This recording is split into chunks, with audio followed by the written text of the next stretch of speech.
بسم اللہ الرحمن الرحیم۔ السلام علیکم۔ کیسے ہیں آپ سب؟ انشاءاللہ سبھی ٹھیک ہوں گے اور اللہ کی رحمتوں کے سائے میں ہوں گے۔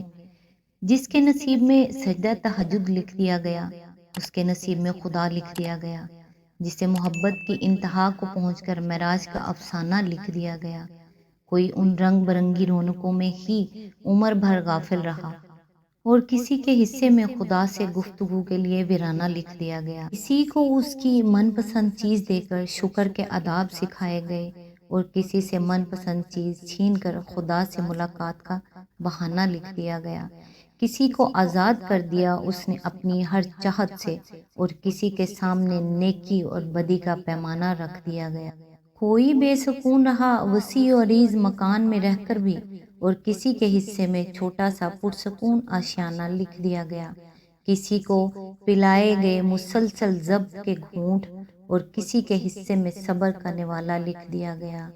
کوئی محروم ہی رہا اس کی محبت کو محسوس کرنے سے، اور کسی کے حصے میں اس کا ساتھ دوستانہ لکھ دیا گیا۔ سارے دن تو سب کے لیے برے نہیں ہوتے نا، کبھی رو دیے حالات و وقت پر، اور کبھی مقدر میں مسکرانا لکھ دیا گیا۔ یہ تو تقسیم ہے اس کی، کوئی مجرم ٹھہرا کوئی مظلوم، کسی کے حق میں گرنا ہو گیا لازم، اور کسی کے حصے میں گرانا لکھ دیا گیا۔ جو بار بار پکارتا ہے اسے، اس کے پکارنے پر رشک کرتا ہے وہ۔ کوئی ذرا سی دیر پر ہو گیا مایوس، اور کسی کے حصے میں بار بار سر کو جھکانا لکھ دیا گیا۔ اللہ تعالیٰ ہم سب کی نیک اور جائز حاجات پوری فرمائے، اور تمام دنیا اور آخرت کی مصیبتوں، پریشانیوں اور تکلیفوں سے بچائے، آمین۔ آج انشاءاللہ سورۃ المائدہ کی آیت نمبر 32 سے سٹارٹ کریں گے۔ اعوذ باللہ من الشیطان الرجیم، بسم اللہ الرحمن الرحیم۔ اسی وجہ سے بنی اسرائیل پر ہم نے یہ فرمان لکھ دیا تھا کہ جس نے کسی انسان کو خون کے بدلے یا زمین میں فساد پھیلانے کے سوا کسی اور وجہ سے قتل کیا، اس نے گویا تمام انسانوں کو قتل کر دیا، اور جس نے کسی کی جان بچائی اس نے گویا تمام انسانوں کو زندگی بخش دی۔ مگر ان کا حال یہ ہے کہ ہمارے رسول پے در پے ان کے پاس کھلی کھلی ہدایت لے کر آئے، پھر بھی ان میں بکثرت لوگ زمین میں زیادتیاں کرنے والے ہیں۔ اس کی تفسیر ہے، یعنی چونکہ بنی اسرائیل کے اندر انہی صفات کے آثار پائے جاتے تھے جن کا اظہار آدم کے اس ظالم بیٹے نے لیا تھا، اس لیے اللہ تعالیٰ نے ان کو قتل نفس سے باز رہنے کی سخت تاکید کی تھی، اور اپنے فرمان میں یہ الفاظ لکھے تھے۔ افسوس ہے کہ آج جو بائبل پائی جاتی ہے وہ فرمان خداوندی کے ان قیمتی الفاظ سے خالی ہے۔ البتہ تلمود میں یہ مضمون اس طرح بیان ہوا ہے، جس نے اسرائیل کی ایک جان کو ہلاک کیا، کتاب اللہ کی نگاہ میں اس نے گویا ساری دنیا کو ہلاک کیا، اور جس نے اسرائیل کی ایک جان کو محفوظ رکھا، کتاب اللہ کے نزدیک اس نے گویا ساری دنیا کی حفاظت کی۔ اسی طرح تلمود میں یہ بھی بیان ہوا ہے کہ قتل کے مقدمات میں بنی اسرائیل کے قاضی گواہوں کو خطاب کر کے کہا کرتے تھے کہ جو شخص ایک انسان کی جان ہلاک کرتا ہے وہ ایسی باز پرست کا مستحق ہے کہ گویا اس نے دنیا بھر کے انسانوں کو قتل کیا ہے۔ مطلب یہ ہے کہ دنیا میں نوع انسانی کی زندگی کا بقا منحصر ہے اس پر کہ ہر انسان کے دل میں دوسرے انسانوں کی جان کا احترام موجود ہو، اور ہر ایک دوسرے کی زندگی کی بقا و تحفظ میں مددگار بننے کا جذبہ رکھتا ہو۔ جو شخص ناحق کسی کی جان لیتا ہے وہ صرف ایک ہی فرد پر ظلم نہیں کرتا، بلکہ یہ بھی ثابت کرتا ہے کہ اس کا دل حیات انسانی کے احترام سے اور ہمدردی نوح کے جذبہ سے خالی ہے، لہٰذا وہ پوری انسانیت کا دشمن ہے، کیونکہ اس کے اندر وہ صفت پائی جاتی ہے جو اگر تمام افراد انسانی میں پائی جائے تو پوری نوح کا خاتمہ ہو جائے۔ اس کے برعکس جو شخص انسان کی زندگی کے قیام میں مدد کرتا ہے وہ در حقیقت انسانیت کا حامی ہے، کیونکہ اس میں وہ صفت پائی جاتی ہے جس پر انسانیت کی بقا کا انحصار ہے۔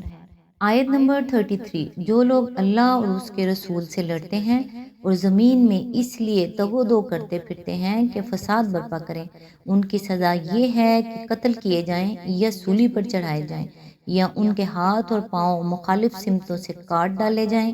یا وہ جلا وطن کر دیے جائیں۔ یہ ذلت اور رسوائی تو ان کے لیے دنیا میں ہے، اور آخرت میں ان کے لیے اس سے بڑی سزا ہے۔ اس کی تفسیر ہے، زمین سے مراد یہاں وہ ملک یا وہ علاقہ ہے جس میں امن و انتظام قائم کرنے کی ذمہ داری اسلامی حکومت نے لے رکھی ہو، اور خدا و رسول سے لڑنے کا مطلب اس نظام صالح کے خلاف جنگ کرنا ہے جو اسلام کی حکومت نے ملک میں قائم کر رکھا ہو۔ اللہ تعالیٰ کی مرضی یہ ہے اور اسی کے لیے اس نے اپنا رسول بھیجا تھا کہ زمین میں ایک ایسا صالح نظام قائم ہو جو انسان و حیوان اور درخت اور ہر اس چیز کو جو زمین پر ہے امن بخشے، جس کے تحت انسانیت اپنی فطرت کے کمال مطلوب کو پہنچ سکے، جس کے تحت زمین کے وسائل اس طرح استعمال کیے جائیں کہ وہ انسان کی ترقی میں مددگار ہوں، نہ کہ اس کی تباہی و بربادی میں۔ ایسا نظام جب کسی سرزمین میں قائم ہو جائے تو اس کو خراب کرنے کی صحیح کرنا قطع نظر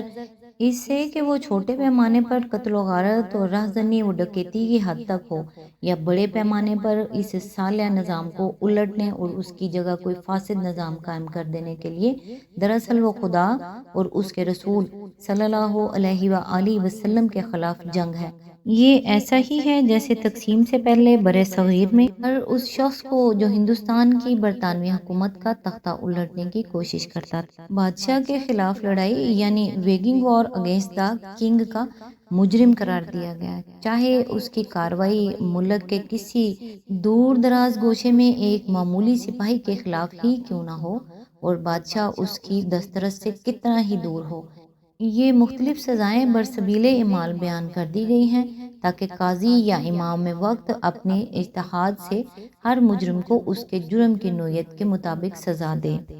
اصل مقصود یہ ظاہر کرنا ہے کہ کسی شخص کا اسلامی حکومت کے اندر رہتے ہوئے اسلامی نظام کو الٹنے کی کوشش کرنا بدترین جرم ہے، اور اسے ان انتہائی سزاؤں میں سے کوئی سزا دی جا سکتی ہے۔ آیت نمبر 34، مگر جو لوگ توبہ کر لیں قبل اس کے کہ تم ان پر قابو پاؤ، تمہیں معلوم ہونا چاہیے کہ اللہ معاف کرنے والا اور رحم فرمانے والا ہے۔ اس کی تفسیر ہے، یعنی اگر وہ صحیح و فساد سے باز آ گئے ہوں اور صالح نظام کو درہم برہم کرنے یا الٹنے کی کوشش چھوڑ چکے ہوں، اور ان کا بعد کا طرز عمل ثابت کر رہا ہو کہ وہ امن پسند، مطیع قانون اور نیک چلن انسان بن چکے ہیں، اور اس کے بعد ان کے سابق جرائم کا پتہ چلے تو ان سزاؤں میں سے کوئی سزا ان کو نہ دی جائے گی جو اوپر بیان ہوئی ہیں۔ البتہ دو آدمیوں کے حقوق پر اگر کوئی دست درازی انہوں نے کی تھی تو اس کی ذمہ داری ان پر سے ساقط نہ ہوگی۔ مثلا اگر کسی انسان کو انہوں نے قتل کیا تھا یا کسی کا مال لیا تھا یا کوئی اور جرم انسانی جان و مال کے خلاف کیا تھا تو اسی جرم کے بارے میں فوجداری مقدمہ ان پر قائم کیا جائے گا، لیکن بغاوت اور غداری اور خدا و رسول کے خلاف محاربہ کا کوئی مقدمہ نہ چلایا جائے گا۔ آیت نمبر 35، اے لوگو جو ایمان لائے ہو، اللہ سے ڈرو اور اس کی جناب میں باریابی کا ذریعہ تلاش کرو اور اس کی راہ میں جدوجہد کرو، شاید کہ تمہیں کامیابی نصیب ہو جائے۔ اس کی تفسیر ہے، یعنی ہر اس ذریعے کے طالب اور جویا رہو جس سے تم اللہ کا تقرب حاصل کر سکو اور اس کی رضا کو پہنچ سکو۔ اصل میں لفظ جاہدو استعمال فرمایا گیا ہے جس کا مفہوم محض جدوجہد سے پوری طرح واضح نہیں ہوتا۔ مجاہدہ کا لفظ مقابلہ کا متقاضی ہے، اور اس کا صحیح مفہوم یہ ہے کہ جو قوتیں اللہ کی راہ میں مزاحم ہیں، جو تم کو خدا کی مرضی کے مطابق چلنے سے روکتی اور اس کی راہ سے ہٹانے کی کوشش کرتی ہیں، جو تم کو پوری طرح خدا کی بندہ بن کر نہیں رہنے دیتی اور تمہیں اپنا یا کسی غیر اللہ کا بندہ بننے پر مجبور کرتی ہیں، ان کے خلاف اپنی تمام امکانی طاقتوں سے کشمکش اور جدوجہد کرو۔ اسی جدوجہد پر تمہاری فلاح و کامیابی اور خدا سے تمہاری تقرب کا انحصار ہے۔ اس طرح یہ آیت بندہ مومن کو ہر محاذ پر چومکھی لڑائی لڑنے کی ہدایت کرتی ہے۔ ایک طرف ابلیس لعین اور اس کا شیطانی لشکر ہے، اور دوسری طرف آدمی کا اپنا نفس اور اس کی سرکش خواہشات ہیں۔ تیسری طرف خدا سے پھرے ہوئے بہت سے انسان ہیں جن کے ساتھ آدمی ہر قسم کے معاشرتی، تمدنی اور معاشی تعلقات میں بندھا ہوا ہے۔ چوتھی طرف وہ غلط مذہبی، تمدنی اور سیاسی نظام ہیں جو خدا سے بغاوت پر قائم ہوئے ہیں اور بندگی حق کے بجائے بندگی باطل پر انسان کو مجبور کرتے ہیں۔ ان سب کے حربے مختلف ہیں، مگر سب کی ایک ہی کوشش ہے کہ آدمی خدا کے بجائے اپنا متی بنائے۔ بخلاف اس کے آدمی کی ترقی کا اور تقرب و خداوندی کے مقام تک اس کے عروج کا انحصار بالکلیہ اس پر ہے کہ وہ سراسر خدا کا مطیع اور باطن سے لے کر ظاہر تک خالصتاً اس کا بندہ بن جائے، لہٰذا اپنے مقصود تک اس کا پہنچنا بغیر اس کے ممکن نہیں ہے کہ وہ ان تمام مانع و مزاحم قوتوں کے خلاف بیک وقت جنگ آزما ہو،